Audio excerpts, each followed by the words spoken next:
Bismillahirrahmanirrahim.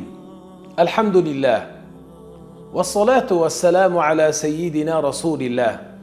Assalamu alaikum ve rahmetullahi ta'ala ve barakatuhu. Hurmatli yurtdoshlar va Al-Qur'on portalining jamiki shaydolari, Qur'on muxlislari, siz azizlarga bugunlik kunda kirib kelgan Eid fitringiz, Ramazon hayitingiz muborak bo'lsin. Alloh subhanahu va taolo bundayin shodiyonalikka, bundayin mukarram oylarga ko'plab barchalarimizni nasibi ro'za aylagan bo'lsin. Azizlarimiz, shuni bilaylikki, bu Ramazondan asl maqsad taqvodir. Alloh subhanahu va taolo oyati karimada A'udhu billahi mineşşeytanirracim. Ya eyyuhellezine amenu kutiba aleykumus-siyamu kema kutiba alellezine min qablikum la'allakum tattaqun. Ey iymon ahli, sizlardan avvalgilarga farz qilinganidek Ramazon farz qilindi. Nega? La'allakum tattaqun. Shoyat taqvodorlardan bo'lsangiz deya Alloh marhamat aylaydi. Demak, biz bu oylarda alhamdulillah barchamizga muborak bo'lsin deymiz.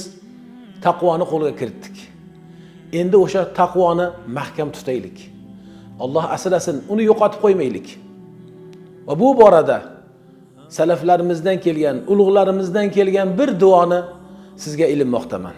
U duo shunday bo'lar ekan. Allohumma sabbitna fi ta'atika ba'da Ramazon. Allohim, endi Ramazoni Karimdan keyin bizlarni yana o'zingning yo'lingda, toatda sobit qadamlardan aylagin deya azizlar bu duoni ko'p qilaylik. Ramazonda topgan barakotlarimizni hech ham yo'qotib qo'ymaylik.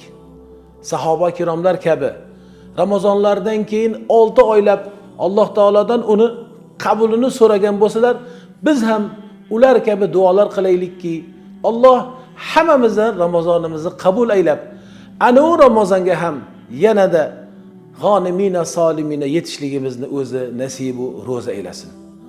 Barchangizni xonadoningizga Allohning fayzi barakoti ko'plab yog'ilib, har biringizni qalbingizda so'ragan hojatingizni Allohim bu kunlarda o'zi ijobat aylasin. Va sallallohu ala seyyidina va habibina Muhammad va ala alihi va ashabihi ajma'in. Vassalamu alaykum va rahmatullahi ta'ala va barakatuhu.